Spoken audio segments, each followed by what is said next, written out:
Oke, selamat malam semuanya. Kita dari kelompok 12 akan mempresentasikan mengenai materi Design and Manufacture for Innovation dari buku Innovation Management. Sebelum kita mulai, eh, kita ucapkan terima kasih kepada dosen kita, Dr. Insinyur Tatang Ahmad Taufik, eh, dan rekan-rekan semuanya yang nanti akan menonton video presentasi dari kita. Perkenalkan di kelompok kita ada saya, Lutfan Andi Pradana, kemudian ada Bapak Hariawan Setia Pamungkas, dan Pak Muhammad Faisal Fahmi. Oke, outline dari pembahasan kita pada malam hari ini ada 4 bagian. Yang pertama mulai dari the importance of design, the interconnection between design and manufacture, dan manufacture strategy and innovation. Kemudian yang terakhir kita akan menjelaskan sedikit mengenai case study yang akan kita bahas. The importance of design. Apa sih pentingnya sebuah desain? Jadi desain itu desain dan manufacture itu merupakan kegiatan yang saling bertolak belakang di dalam suatu perusahaan karena rawan terjadi adu kekuatan di antar departemen karena adanya beberapa perbedaan dari sudut pandang seorang desainer dan dari sudut pandang dari tim manufacture itu sendiri. Nah, desain dan manufacture itu merupakan kegiatan strategis yang sangat penting karena mereka itu memiliki efek yang luas dan meresap mempengaruhi efisiensi produksi hingga strategi dari penjualan dan kecepatan dari perbaikan suatu produk. Nah, keputusan desain dan manufacture yang diambil pada tahap awal proses pengembangan itu menjadi saling terkait seiring dengan evolusi proses pengembangan dari waktu ke waktu. Hal ini menciptakan rantai sejarah di mana keputusan yang dibuat kemudian dikondisikan oleh yang dibuat sebelumnya. Apa sih desain itu? Kalau berdasarkan dari Kamus Bahasa Inggris Oxford, itu mendeskripsikan desain sebagai sketsa atau gambar awal. Sedangkan para akademisi dan praktisi yang dekat dengan ilmu ini itu sering menggambarkan sebagai proses berulang multidisiplin. Sebuah proses yang menerjemahkan ide atau kebutuhan pasar menjadi suatu produk yang sukses. Nah, desain dan serangkaian proses yang menerjemahkan persyaratan pelanggan menjadi hasil yang dapat diproduksi sehingga sepenuhnya memenuhi persyaratan dari kebutuhan konsumer. Ada beberapa ada beberapa isu umum mengenai desain antara lain merupakan sebuah proses yang kreatif, merupakan proses multidisiplin, proses evolusi yang berulang dan melayani kebutuhan manusia. eh Kemudian pada sebuah desain itu ada 3 hal yang saling terhubung. Yang pertama dari segi bentuk, kesesuaian, dan fungsi. Fungsi ini mendefinisikan suatu kebutuhan dasar dari sebuah produk, dan pelanggan biasanya menggunakan fungsi sebagai ukuran utama untuk menilai sebuah produk. Sedangkan kesesuaian itu merupakan aspek yang tidak selalu berhubungan dengan pelanggan, karena itu merupakan upaya untuk memastikan bahwa bagian-bagian tersebut eh, bisa menyatu untuk membuat produk yang fungsional. Kemudian ada bentuk, ini merupakan bagian yang ada di paling atas sebuah produk karena bentuk ini sangat mempengaruhi estetika dan masuk dalam perhitungan kesuksesan suatu produk. Jadi di sini adalah 3 hal ini saling terhubung dan memiliki peran masing-masing. Seperti fungsi ini nanti dia bisa menjadi dasar dari kebutuhan masyarakat, menjawab kebutuhan masyarakat. Kemudian bentuk ini menjadi cara untuk menarik minat dari pelanggan atau customer untuk eh, ingin memiliki produk yang kita buat, dan kesesuaian ini merupakan upaya untuk menyatukan 2 hal itu. Kemudian requirement engineering to balance form, fit, and function. Jadi bagaimana eh, syarat dari engineering ini untuk menyeimbangkan fungsi, bentuk, dan kesesuaian. Kalau berdasarkan Kotler di tahun 2003, pemasaran dan desain telah diakui sebagai kontributor utama dalam pengembangan produk dan kesuksesan komersial. Kemudian berdasarkan Ulrich dan Eppinger tahun 2000 itu terdapat keyakinan yang luas bahwa pemasaran memainkan peran penting dalam pengembangan awal produk dan digabungkan dengan bidang keahlian lain, seperti desain industri untuk mengatasi masalah interaksi dan penggunaan produk yang kritis. Kemudian berdasarkan Oliver di tahun 2002, perbedaan orientasi antara disiplin ilmu sehubungan dengan rentang waktu, gaya kerja, dan tujuan dapat menyebabkan ketegangan. Nah, di sini ada beberapa area yang eh, ada di dalam proses desain dan manufaktur yang nantinya memberitahukan apa saja masalah, penyebab, dan hasil yang ada di dalam area tersebut. Jadi yang pertama ini ada di elisitasi. Masalah yang muncul di elisitasi ini merupakan persyaratan yang tidak terkoordinasi di berbagai kelompok dalam perusahaan, pemasaran manajemen, produk, teknik, prospek, bisnis, dan lain-lain. Nah, penyebabnya itu bisa dari upaya duplikasi dalam pengumpulan persyaratan dan kesenjangan dalam pengumpulan persyaratan. Sehingga hasilnya pelanggan tidak puas karena ditanya pertanyaan yang sama berkali-kali dan penggunaan sumber daya perusahaan yang tidak efisien. Kemudian di area spesifikasi ada masalah yang muncul yaitu merupakan pendefinisian dari syarat di dalam hal solusi itu melihat bagaimananya bukan dari apanya biar nanti dalam menentukan spesifikasi itu bisa tepat. Kemudian penyebabnya itu dapat mengunci perusahaan ke dalam komitmen untuk memberikan solusi yang tidak tepat dan hasilnya itu pelanggan tidak puas dengan solusi yang ditawarkan dan menambahkan biaya yang tidak perlu ke dalam solusi. Kemudian di area analisis itu masalahnya terbatasnya penggunaan teknik analisis yang digunakan. Penyebabnya dapat mendorong konten yang tidak perlu ke dalam solusi sehingga hasilnya pelanggan tidak puas dan menambahkan biaya yang tidak perlu ke dalam solusi. Kemudian di area validasi, ini masalahnya terbatasnya penggunaan teknik validasi yang digunakan. Penyebabnya dapat melewatkan persyaratan penting, dapat mendorong konten yang tidak perlu ke dalam solusi dan tidak efektif.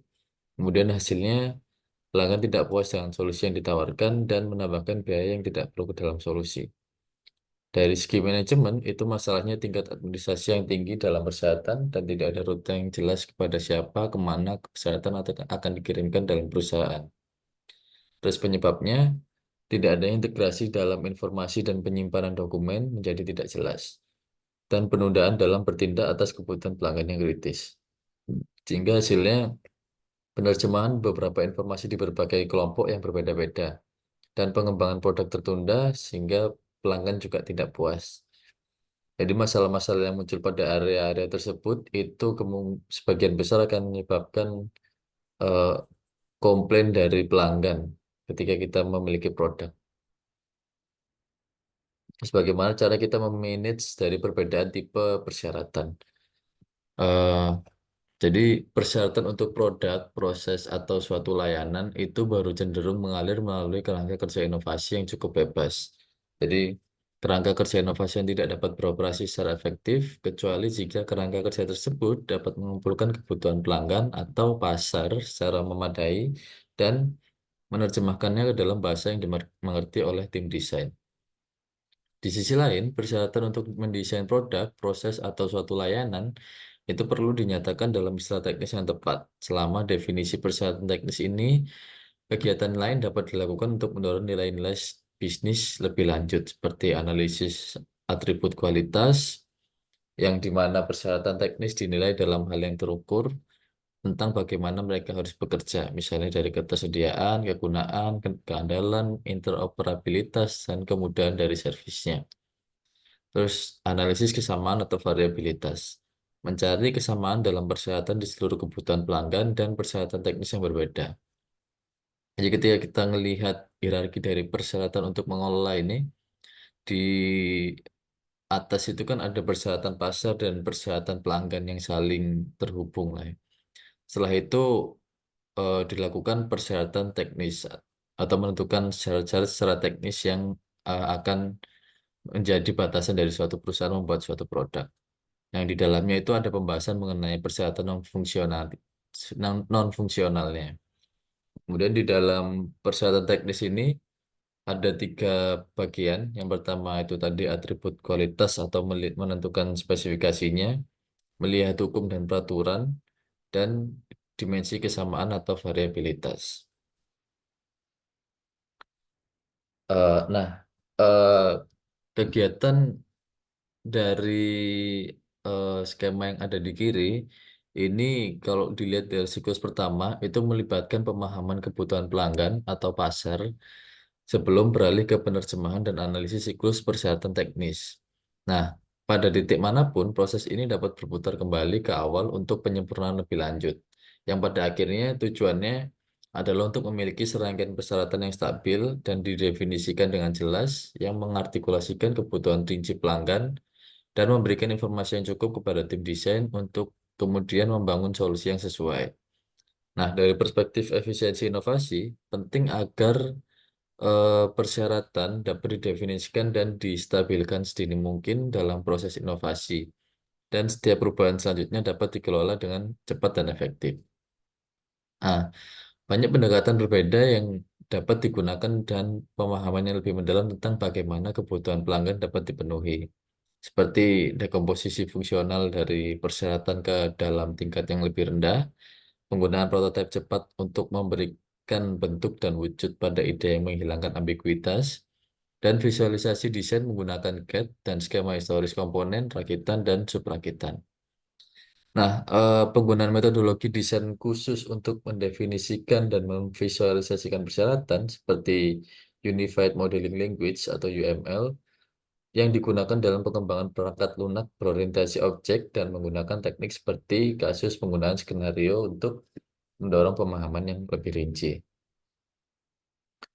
Kemudian Generic Requirement Engineering Framework. Jadi di sini ada framework yang digunakan dalam proses desain dan manufacture. Di dalam kerja ini, elisisasi persyaratan mewakili penangkapan kebutuhan dan keinginan pelanggan secara proaktif dan memastikan informasi yang cukup dikumpulkan dalam hal kebutuhan yang dinyatakan dan tidak dinyatakan. Kemudian aktivitas analisis itu dapat mencakup penerjemahan kebutuhan pelanggan ke dalam persyaratan teknis atau analisis yang lebih rinci dari persyaratan teknis untuk memastikan pemahaman yang mendalam. Kemudian spesifikasi itu mewakili tugas-tugas yang diperlukan untuk menangkap definisi persyaratan dan penelusurannya secara memadai melalui proses penerjemahan. Kemudian verifikasi itu melibatkan tugas-tugas yang memungkinkan perusahaan untuk memastikan bahwa perusahaan terus memenuhi kebutuhan pelanggannya. Nah, keempat aktivitas tersebut itu berjalan secara bersamaan dan independen. Akibatnya, kerangka kerja manajemen diperlukan untuk memastikan bahwa persyaratan pada akhirnya dibatasi, ditinjau, disetujui, dan dibekukan, dan setiap perusahaan dikelola sesuai dengan prinsip yang baik. Kemudian benefit dari Effective Requirement Engineering Capability itu ada 6 ya. Yang pertama solusi cepat. Ini pelanggan cenderung dapat mendapatkan solusi yang mereka butuhkan untuk masalah bisnis yang kompleks dan lebih cepat. Keunggulan kompetitif itu bisnis yang kemampuan rekayasa kebutuhannya yang kuat dapat melihat peningkatan pangsa pasar, margin, dan pendapatan dengan merilis solusi optimal ke pasar lebih cepat dari kompetisi atau kompetitor. Retensi dan kepuasan pelanggan itu mengarah pada peningkatan retensi dan kepuasan pelanggan sehingga meningkatkan hambatan masuk bagi kompetitor. Kemudian efisiensi itu dengan menjalankan kerangka kerja rekayasa kebutuhan yang lebih efisien, perusahaan akan melihat peningkatan produktivitas karena biaya kualitas sangat berkurang. Realisasi strategi bisnis itu merupakan teknik yang lebih canggih dan juga memungkinkan perusahaan untuk lebih efektif mewujudkan strategi bisnis mereka. Kemudian meningkatkan moral karyawan. Dengan meningkatkan kinerja bisnis dengan cara ini, karyawan akan memiliki rasa keamanan yang meningkat, moral yang akan meningkat karena mereka merasa menjadi bagian dari tim yang menang dan sukses. Kemudian kegagalan di desain dan inovasi itu kalau berdasarkan beberapa bukti penelitian, Ditunjukkan bahwa sebagian besar perkenalan produk baru yang gagal di pasar atau tidak berhasil mencapai pasar itu terjadi karena beberapa alasan, antara lain dari kegagalan pasar yang disebabkan oleh produk yang tidak memenuhi kebutuhan pelanggan secara memadai, kemudian kegagalan produksi. Hal ini muncul dari kegagalan dalam proses manufaktur untuk memenuhi spesifikasi pembuatan komponen atau perakitan. Kegagalan desain itu terjadi karena kegagalan mengikuti prinsip-prinsip desain, karena pada dasarnya sebuah desain itu menetapkan batasan mana yang bisa direalisasikan dan mana yang tidak bisa. Terus kegagalan teknologi itu terjadi sebagai akibat dari sistem desain atau subsistem yang mencoba beroperasi di luar garis lintang yang awalnya dirancang.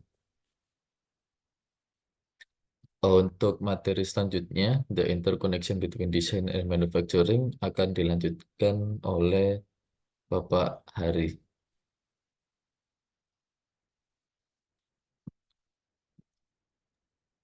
Baik, terima kasih Mas Lutfan. Eh, Mohon izin Pak Tatang dan rekan-rekan untuk melanjutkan diskusinya dan paparan. Setelah kita belajar terkait dengan desain dan inovasi, kita masuk ke pembahasan tentang eh, the interconnection between design and manufacturing. Next, di mana eh, interkoneksi antara desain dan manufaktur ini merupakan hubungan yang erat ya antara proses di perencanaan dan pembuatan produk gitu. Ini penting terkait dengan kolaborasi di mana antara tim desain dan tim manufaktur itu menciptakan produk yang memang harus dapat diproduksi dengan efektif dan efisien. Di mana hubungan antara desain dan manufacturing ini ada di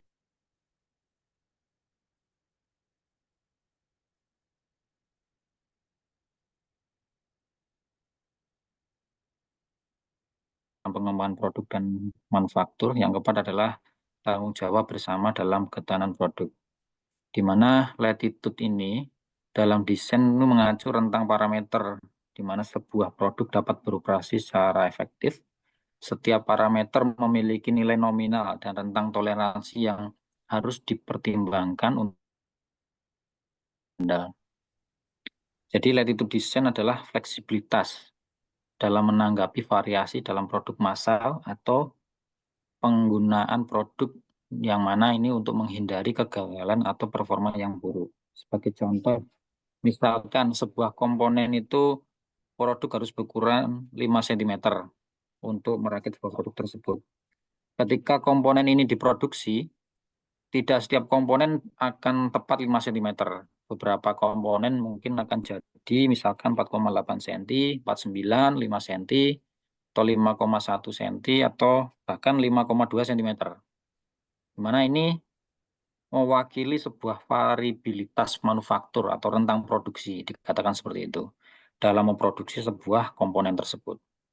Jadi namun eh, agar produk dapat dirakit atau berfungsi dengan baik, komponen tidak boleh lebih pendek dari misalkan ditentukan 4,9 cm atau tidak boleh lebih panjang dari 5,1 cm. Inilah yang menentukan toleransi desain atau dianggap sebagai latitude dalam desain. Ini yang kedua, peran desainer ini.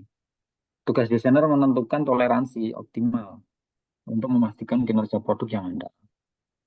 Kemudian peran insinyur dalam manufaktur itu menjaga parameter produk sesuai dengan nilai nominal selama proses produksi yang ditentukan oleh sebelumnya seorang desainer. Kemudian yang ketiga ini sebagai tantangan dalam pengembangan produk dan manufaktur. Tantangan desainnya menyesuaikan toleransi desain seiring waktu untuk memperluas latitude. Tantangan manufakturnya sendiri menyempitkan variasi yang dalam produksi itu agar bisa memenuhi toleransi. Kemudian yang keempat, tanggung jawab bersama. Pembagian tanggung jawab ini, bagaimana konsep itu menunjukkan bahwa ketahanan produk merupakan tanggung jawab bersama antara desain dan manufaktur. Dan pentingnya desainer mempertimbangkan toleransi yang ditetapkan, bukan hanya yang dapat dicapai oleh manufaktur. Next.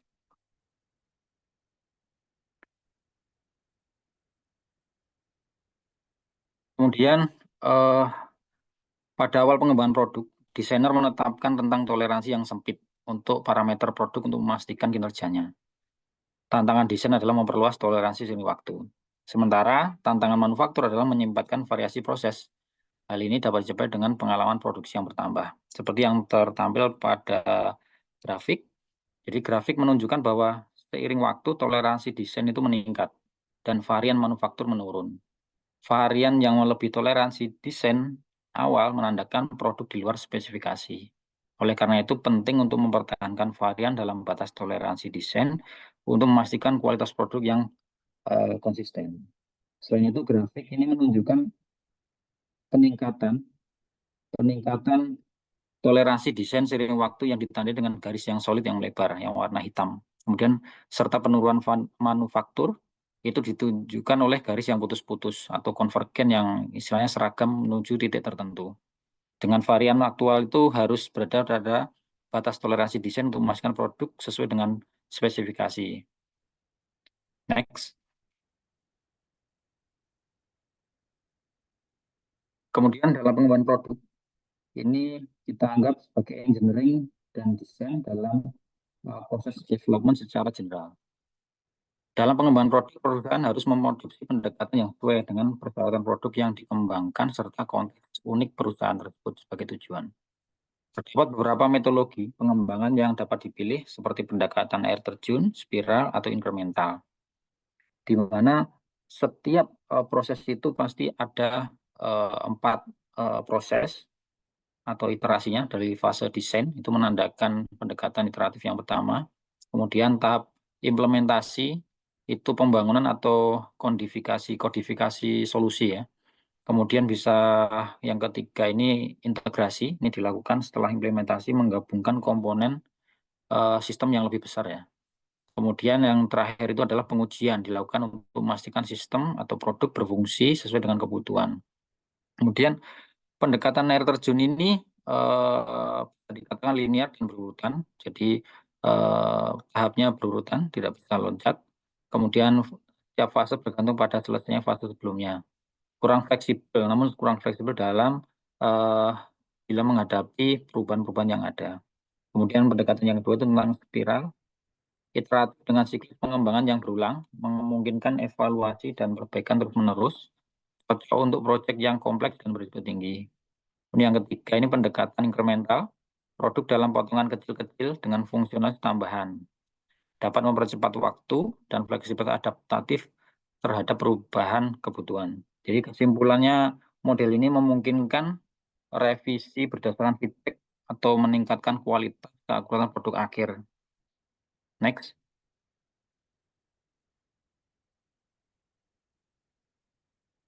Baik, pendekatan pengembangan produk ini dipaparkan dalam sebuah metrik. Jadi ada 2 hal pendekatannya karena ketidakpastian pasar.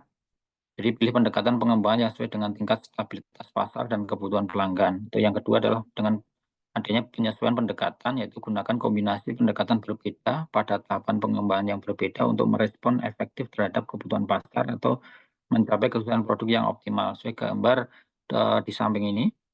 Jadi terbagi menjadi 3, advanced development, product development, dan product extension. Di mana grafik ini menggambarkan pilihan metodologi di mana untuk menandai bahwa adanya fase new product development. Dengan advanced development ini pada tahap pro-konseptual dan pendekatan spiral dan atau incremental sangat disarankan untuk berfokus pada peluang baru.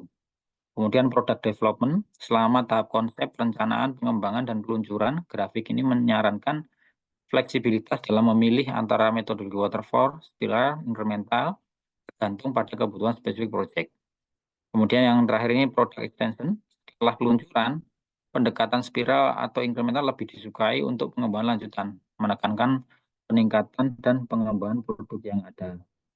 Jadi tidak ada pendekatan yang universal dan pilihan harus disesuaikan dengan fokus strategis, termasuk biaya, kualitas, jadwal, pangsa pasar, kepuasan pelanggan, pendekatan ataupun margin sebuah perusahaan. Ini memungkinkan organisasi untuk menyesuaikan proses mereka secara dinamis ya, untuk aktivitas efisiensi maksimal dalam pengembangan produknya mereka. Next. Kemudian concurrent engineering, ini integrating desain dan manufaktur dalam NPD proses. Jadi grafik ini sampai dijelaskan dalam buku membandingkan dua model pengembangan produk. Yaitu ada dua model. Model pertama adalah model linear klasik, yang kedua adalah model rekayasa konkuren. Di mana proses berurutan dari analisis pasar hingga penjualan dengan setiap tahap harus diselesaikan sebelum pindah ke tahap berikutnya. Ini ya model linear klasik. Kemudian yang untuk rekayasa konkuren, semua tahap interkoneksi ya, dan berjalan bersamaan dengan umpan balik yang memungkinkan perbaikan berkelanjutan. Jadi eh, kesimpulannya model rekayasa konkuren ini lebih efektif dan responsif terhadap perubahan pasar ataupun teknis yang terjadi, baik itu dalam desain ataupun sampai market ya, dan berpotensi mengurangi biaya, waktu ataupun pengembangan untuk meningkatkan produk sendiri karena langsung bisa terkoreksi dalam satu waktu. Next. Kemudian ada sebuah grafik ini terkait dengan engineering change profile antara perusahaan Amerika dan Jepang. Diilustrasikan pada sebelumnya, Mas. Mohon maaf. Oke, dengan grafik ini membandingkan perubahan teknis sebuah perusahaan terbaik di Jepang dan Amerika sebelum peluncuran produk. Jadi yang pertama itu adanya puncak perubahan teknik. Jadi perusahaan Jepang mengalami yang warna biru, ya itu perusahaan Jepang mengalami lebih awal penandaan pendekatan rekayasa konkuren yang responsif. Sedangkan perusahaan Amerika mengalami puncak perubahan lebih dekat saat peluncuran produk. Jadi 30 itu awal, 0 itu eh, peluncuran produk. Kemudian yang kedua, perubahan-perubahan. Kedua profil menunjukkan penurunan setelah puncak. Jadi sama-sama setelah puncak itu mereka mengalami penurunan. Tetapi perusahaan Jepang ini memiliki lebih sedikit perubahan mendekati peluncuran. Jadi menandakan stabilitas desain yang lebih besar. Nah, di awal sudah dipikirkan lebih dulu terkait dengan perubahan-perubahan terhadap desain. Kemudian parameter yang ketiga ini perubahan pasca rilis. Jadi perusahaan AS menunjukkan peningkatan yang lebih kecil dalam perubahan setelah peluncuran yang mungkin mencerminkan masalah kualitas atau respon terhadap umpan balik pelanggan itu sendiri. Jadi dari korelasi ini dapat kita simpulkan bahwa perusahaan Jepang mengalami puncak perubahan teknik lebih awal dalam pengembangan, sementara AS mengalami puncak perubahan lebih mendekati rilis. Oke, next.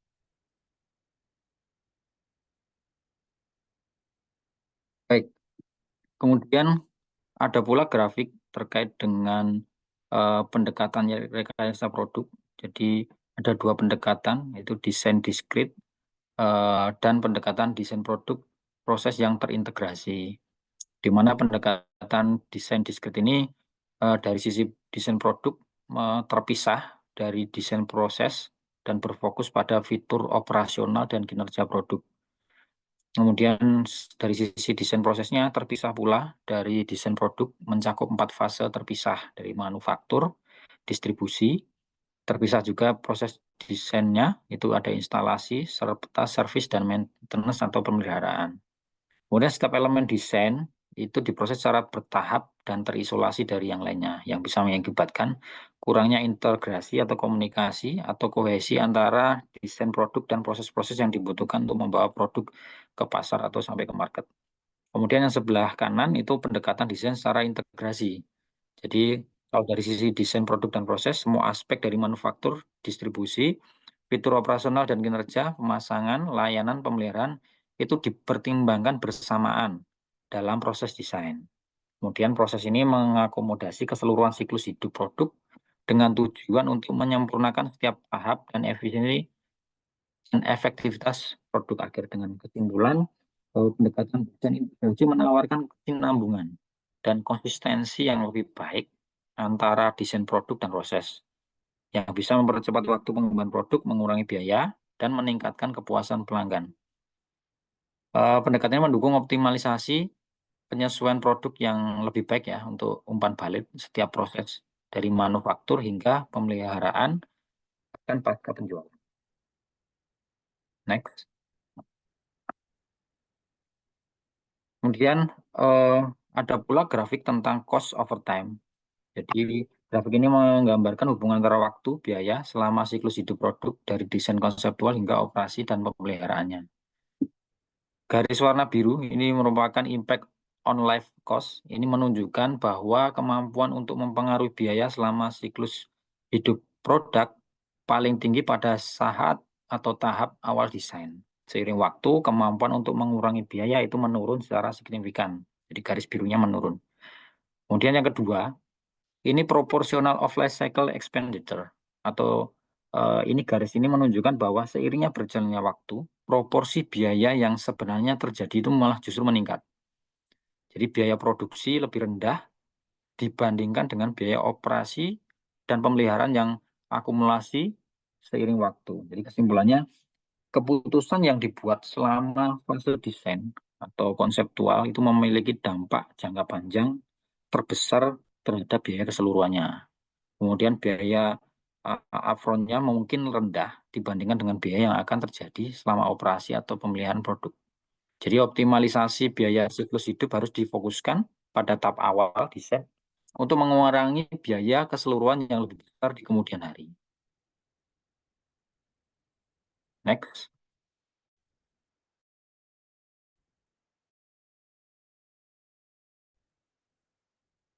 Untuk selanjutnya, pembahasan tentang manufacturing strategi dan inovasi akan dilanjutkan oleh Mas Fahmi.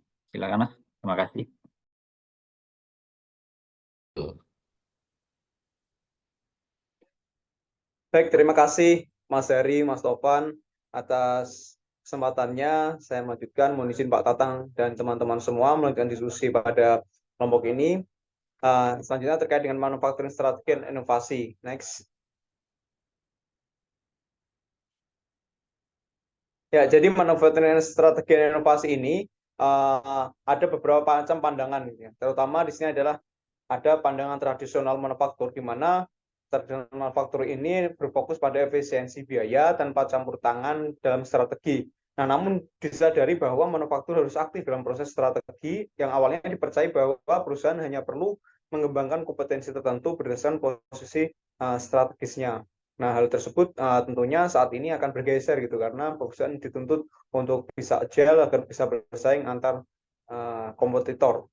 Kemudian pandangan ini terinspirasi dari teori-teori strategis yang menekankan strategi murni seperti kepemimpinan, biaya, dan diferensiasi.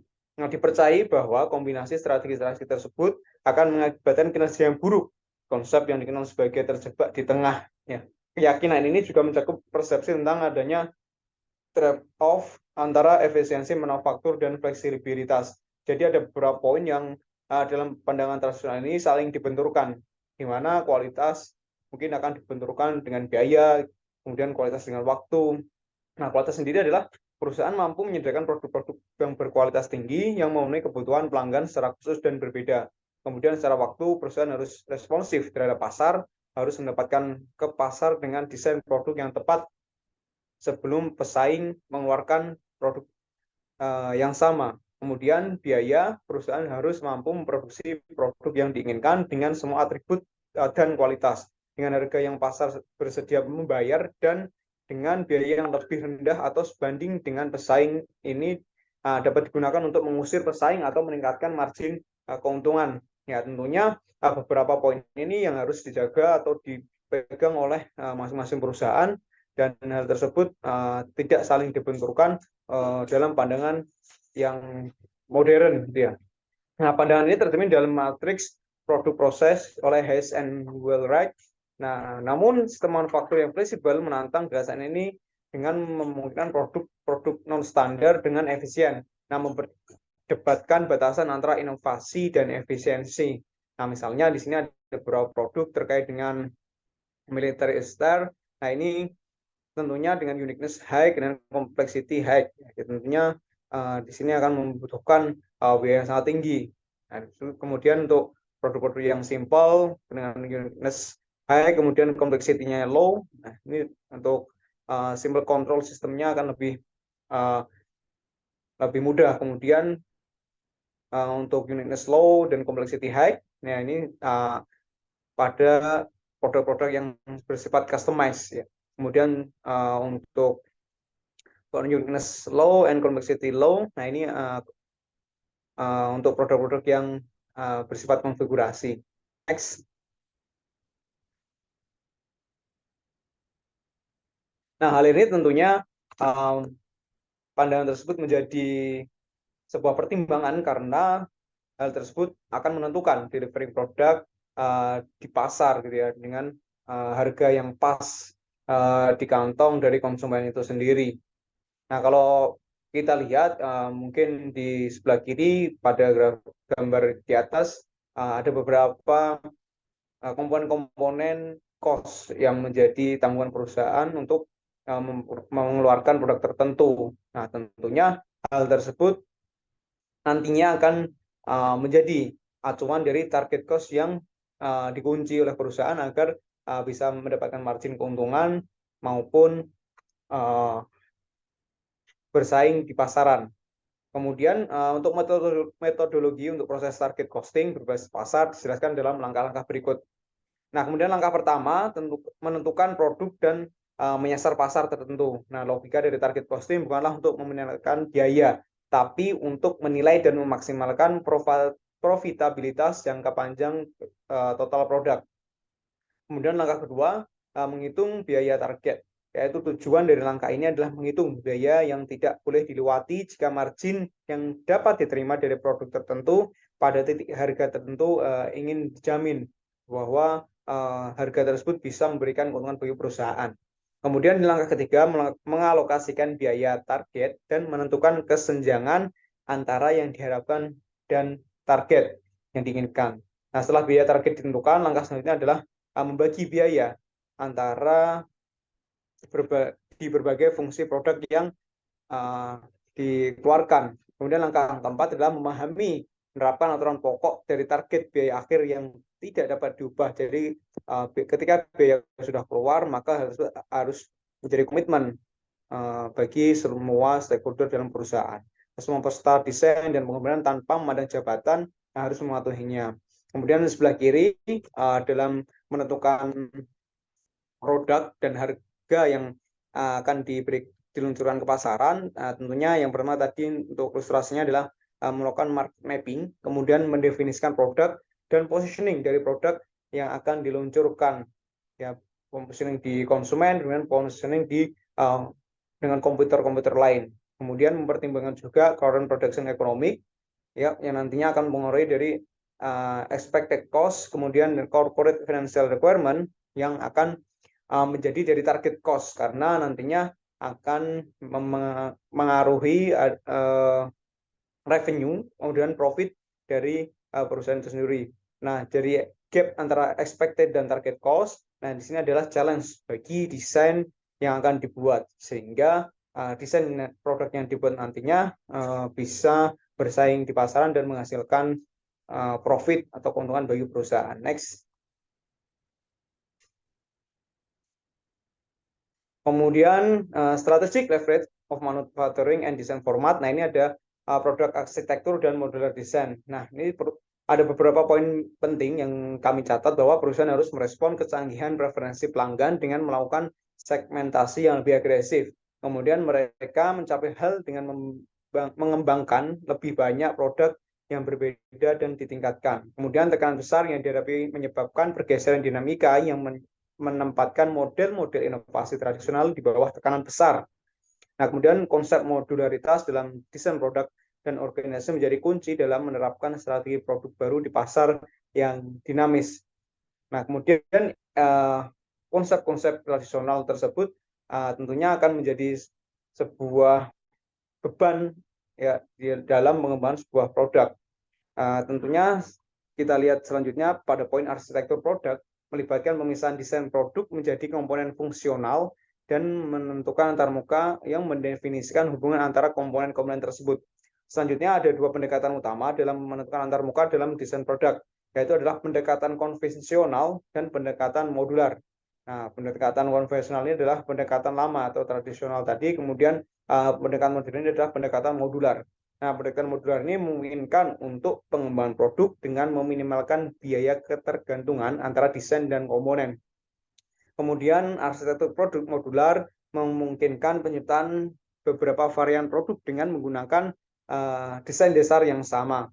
Nah, hal ini tentunya akan menciptakan fleksibilitas yang dirancang untuk memungkinkan perusahaan menghasilkan berbagai macam produk yang lebih besar, kemudian mengurangi waktu untuk bisa launching ke pasar, kemudian mengurangi biaya pengembangan. Kemudian dengan pendekatan modular ini, pengembangan sebuah produk dapat dilakukan secara terpisah, membagi menjadi modul-modul tertentu, sehingga modul-modul yang dibuat tadi akan bisa dikembangkan lagi untuk tahap pengembangan produk selanjutnya. Selanjutnya, next. Kemudian terkait dengan pendekatan platform manufacturing distinctive quality dan reducing cost. Nah, pendekatan platform membuka jalan menuju pencapaian mass customization. Nah, ini memfasilitasi pembuatan produk yang sangat berbeda tanpa mengkonsumsi sumber daya yang berlebihan. Robertson dan Ulrich mendefinisikan platform sebagai kumpulan aset yang dibagi oleh sekelompok produk. Nah, aset-aset ini dapat berupa 4 jenis, di mana komponen tersebut antara lain adalah yang pertama adalah komponen, ya, bagian dari desain produk, kemudian adalah proses, peralatan untuk merancang, produksi, merakit komponen yang terkait dengan rantai pasokan dan manufaktur. Kemudian adalah pengetahuan, ya, pengetahuan tentang desain, teknis, dan produksi. Kemudian yang terakhir adalah SDM, sumber daya manusia, di mana harus terdapat tim, struktur, hubungan antara mitra eksternal, nah, misalnya dengan jaringan pemasok. Nah, kesesuaian komersial dari produk tidak hanya dapat bertahan sendiri, tapi juga membuat pengembangan platform baru menjadi mungkin dengan cara inovasi incremental dan radikal dapat dihasilkan mulai proses platform. Jadi di sini perusahaan membuat produk dasar mungkin versi 1, kemudian nantinya produk dasar tersebut bisa menjadi lompatan atau tumpuan untuk menghasilkan produk-produk baru, di mana bisa dilihat di ilustrasi bagian di bawah, ya, ada development of original platform, kemudian ada istilah new product, dan follow on produk 1, kemudian mengikuti lagi menghasilkan produk 2, dan mengikuti lagi menghasilkan produk 3. Nah, kemudian development of new version platform, ya, sama. Jadi ada produk dasar dan membuat produk baru berdasarkan produk dasar yang telah dibuat sebelumnya. Kalau kita lihat di sini mungkin kita tahu ada Xiaomi gitu ya, Xiaomi, kemudian Poco. Nah, beberapa produk tersebut menggunakan platform yang sama, kemudian dikembangkan untuk menjadi produk baru. Next.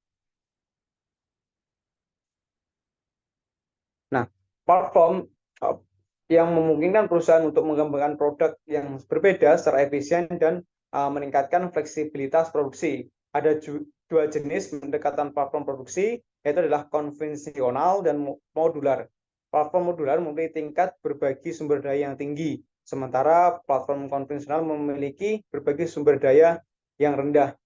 Nah, jadi untuk konvensional ini hanya dibutuhkan satu tim, kemudian dalam mengembangkan sebuah produk biasanya menggunakan model waterfall. Jadi satu tim untuk mengembangkan produknya saling berkaitan sehingga tidak dapat dilakukan dengan cepat. Nah, kemudian untuk modular ini masing-masing modul dipecah-pecah untuk dikembangkan di tim-tim yang berbeda, sehingga hal tersebut membutuhkan sumber daya yang lebih tinggi namun akan menghasilkan produk yang lebih cepat.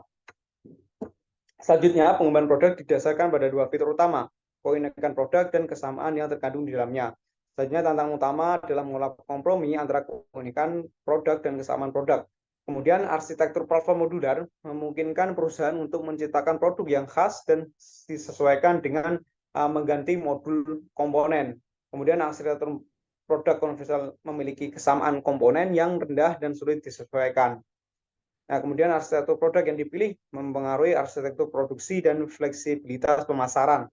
Kemudian arsitektur produksi menentukan rentang produk yang dapat diproduksi dan mempengaruhi aktivitas pemasaran yang dapat dilakukan tanpa biaya dan gangguan yang signifikan. Jadi di 3 poin yang sebelah kanan ini merupakan beberapa kekurangan ya dari produk konvensional. Next. Nah, kemudian sebelum kita memilih menggunakan platform yang mana, pendekatan yang mana, kemudian produk seperti apa yang akan kita kembangkan, tentunya kita harus mengetahui beberapa alasan-alasan yang untuk pengembangan produk tersebut, di mana Robertson dan Ulrich telah merumuskan perencanaan platform produk dapat dilakukan dengan cara berfokus pada 4 rencana informasi. Rencana ini menjawab sejumlah pernyataan atau pertanyaan sederhana namun penting, yaitu yang pertama adalah komponen yang akan berbeda dan alasannya, yang mempertimbangkan komponen yang akan digunakan dalam produk dan menjadi pembeda dengan produk lainnya, kemudian mengapa komponen tersebut harus ada, ya, dan harus berbeda. Kemudian yang kedua adalah teknologi yang akan berbeda dan alasannya, yaitu mengidentifikasi teknologi mana yang berbeda dalam produk dan mengapa teknologi tersebut harus berbeda. Kemudian rencana kesamaan, yaitu menentukan elemen mana yang akan seragam di seluruh keluarga produk. Kemudian pengetahuan apa yang dapat dibandingkan di antara produk-produk lainnya. Kemudian teknologi apa yang dapat dimanfaatkan di berbagai produk. Kemudian yang keempat, ini adalah rencana manufaktur. Produk mana yang akan menggunakan platform tertentu, kemudian apa dasar penciptaan platform, kemudian bagaimana cara meningkatkan berbagai informasi dalam platform, bagaimana proses manufaktur dapat ditingkatkan, dan strategi jangka panjang untuk memanfaatkan platform tersebut. Next.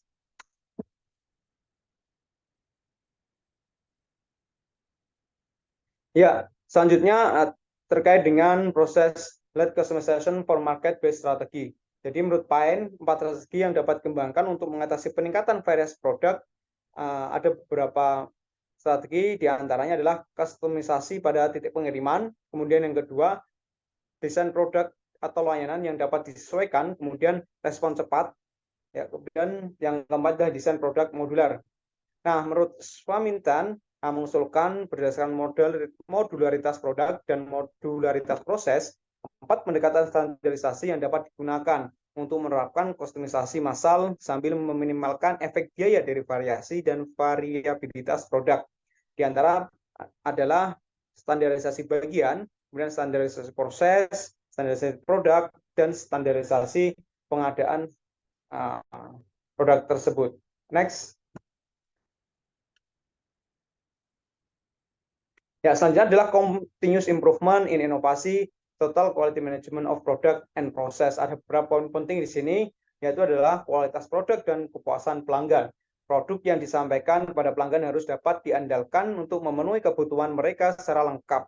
Ini penting karena pengembangan produk yang gagal akan menghambur-hamburkan uang dan energi karena tidak dapat bersaing di pasaran. Kemudian adalah pentingnya manajemen kualitas, kemudian pandangan modern tentang kualitas, kemudian manajemen kualitas sebagai filosofi organisasi.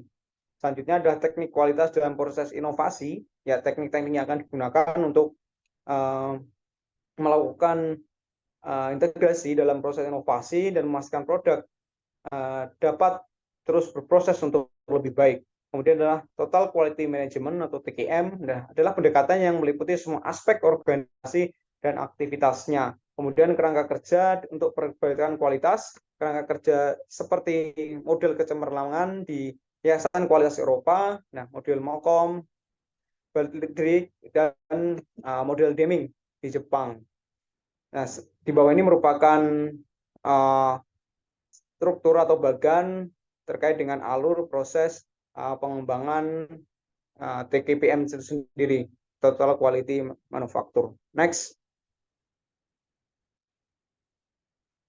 Nah, selanjutnya ada beberapa poin penting juga terkait dengan proses inovasi dan fleksibilitas produk development proses, yaitu adalah fleksibilitas dan kecepatan dalam pelaksanaan proses bisnis, ketergantungan manfaat fleksibilitas pada lingkungan, biaya ekonomi, modifikasi produk, manajemen risiko dan pengembangan produk, pentingnya fleksibilitas dalam proses inovasi, penerapan fleksibilitas dalam praktik bisnis.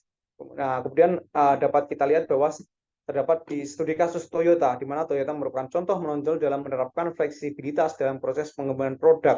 Perusahaan ini telah berhasil mengurangi waktu siklus pengembangan produk dan meningkatkan fleksibilitas dalam menghadapi perubahan lingkungan dan kebutuhan pelanggan yang terus berkembang. Nah, berikut merupakan desain dari studi kasus Toyota tersebut. Next.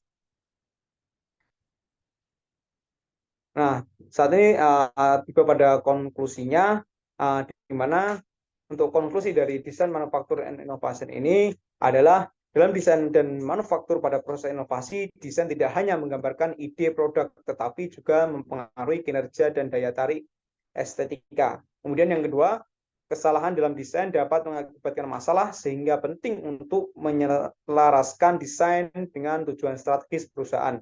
Kemudian yang ketiga, interkoneksi antara desain dan manufaktur dijelaskan melalui konsep desain latitude dan model pengembangan yang disesuaikan dengan situasi perusahaan. Kemudian yang keempat, di era persaingan yang ketat, perusahaan harus menjadi lebih efisien dan inovatif secara bersamaan. Dan yang kelima adalah langkah-langkah seperti penetapan target biaya, menerapkan metodologi desain yang strategis, hingga mengadopsi strategi kustomisasi pasar dan manajemen kualitas dapat membantu perusahaan mengatasi tantangan dan mengembangkan inovasi dengan fleksibilitas, responsivitas yang tinggi. Nah, itu dari saya. Mungkin selanjutnya akan dilanjutkan oleh Mas Lutfan.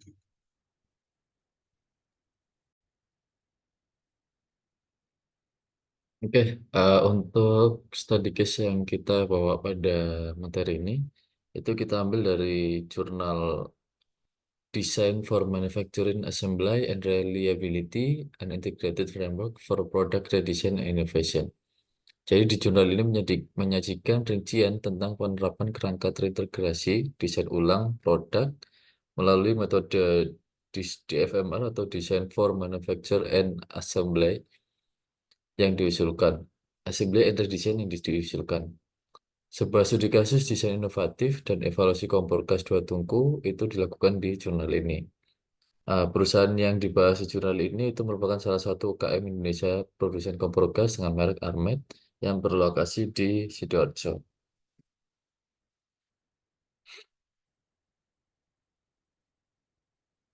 Disassembly study of existing product. Jadi kompor itu merupakan salah satu peralatan penting untuk memasak di setiap rumah.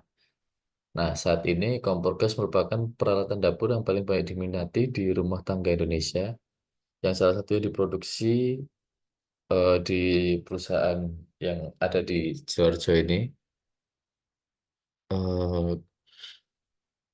Jadi pada produk ini itu dilakukan studi, maaf, dilakukan studi DFI atau Design for Assembly terhadap kompor dimulai dengan dokumentasi urutan perakitan produk, terus produk dibongkar secara berurutan untuk menentukan urutan perakitan dan masalah penanganan terkait.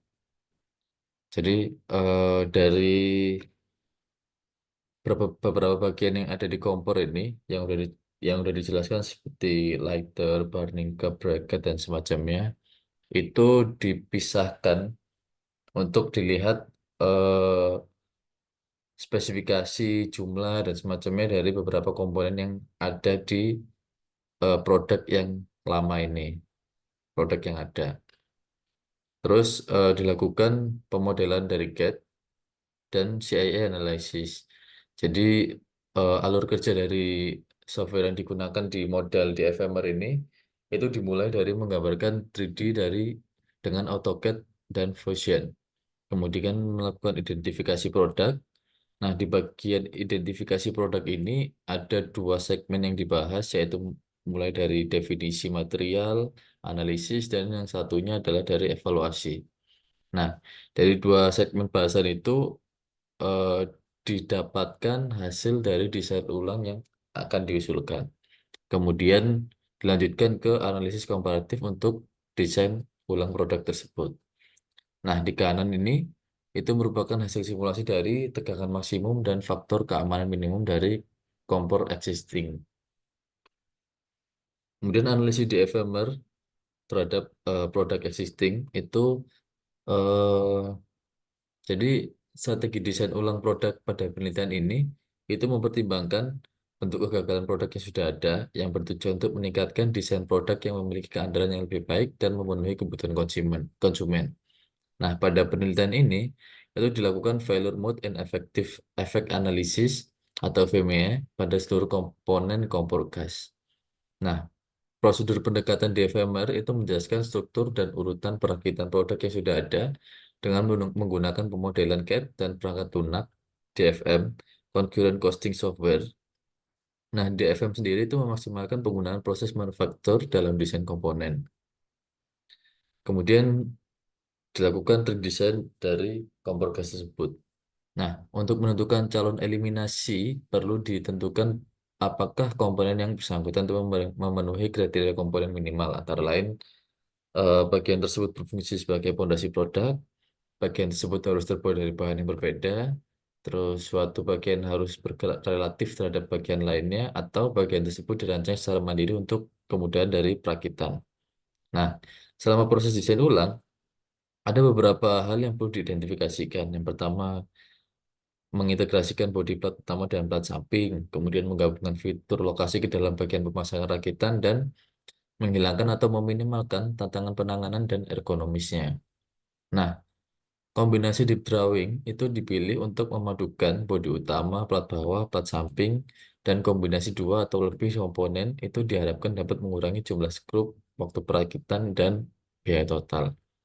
Yang pada intinya itu dibuat seefektif mungkin.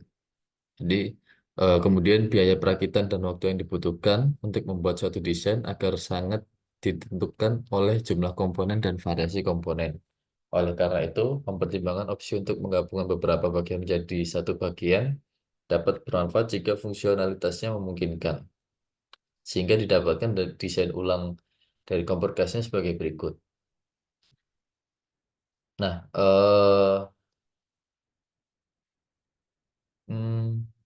di sini kita dapat melihat pemodelan dari CAD di bagian kompor gasnya. Jadi dari komponen-komponen yang ada di awal tadi itu ketika sudah di ketika sudah didesain ulang itu didapatkan bahwa eh, komponen-komponennya menjadi lebih sedikit dibandingkan sebelumnya.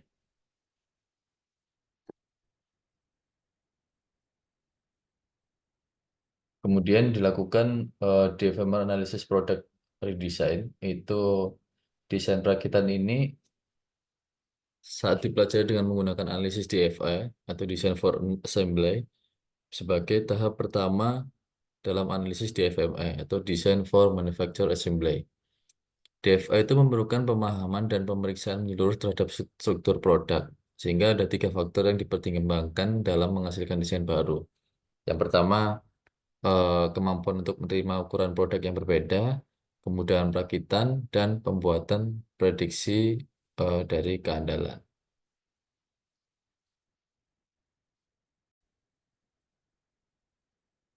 Kemudian kita lakukan komparasi dari kompor gas existing dan kompor gas dengan desain yang baru.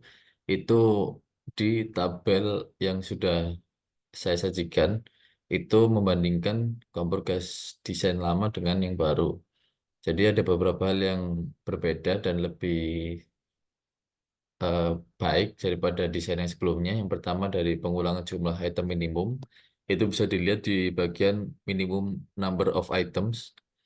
Di kompor gas yang lama itu ada 48 items dan di kompor gas yang baru itu ada 41 items. Kemudian pengurangan waktu kerja perakitan itu bisa dilihat di total assembly labor time. Itu yang didesain awal dia 719,8 second menjadi 615,99 second. Kemudian pengurangan biaya tenaga kerja. Pengurangan biaya tenaga kerja itu bisa dilihat di labor cost. Itu yang awalnya dari $9,35 menjadi $6,39. Kemudian eh, pengurangan biaya produksi bisa dilihat di total cost itu yang awalnya 20,32 menjadi $19,21.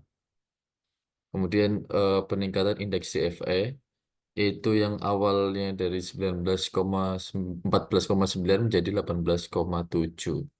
Kemudian peningkatan faktor keamanan yang bisa dilihat di kolom yang paling bawah itu minimum factor of safety 0,5 sekian dalam di produk yang lama dan 1,2 di desain produk yang baru. Nah, di sini ketika kita melihat dari segi faktor keamanan aja itu menunjukkan kalau desain ulang produk kompor gas yang baru ini itu menghasilkan tingkat faktor keamanan yang lebih baik dibandingkan produk yang lama. Jadi dari bahasan case tadi yang sudah saya sampaikan itu intinya adalah bagaimana kita melakukan suatu penelitian atau kegiatan yang gunanya untuk membuat suatu produk itu menjadi lebih efektif agar bisa lebih berguna dan lebih mudah ketika digunakan oleh konsumen. Mungkin sekian dari presentasi kelompok kita. Sebelumnya mohon maaf kalau semisal ada beberapa kata yang kurang pas. Terima kasih atas waktunya karena sudah melihat video presentasi dari kita dan semoga bermanfaat. Eh, Selamat malam, terima kasih. Assalamualaikum warahmatullahi wabarakatuh.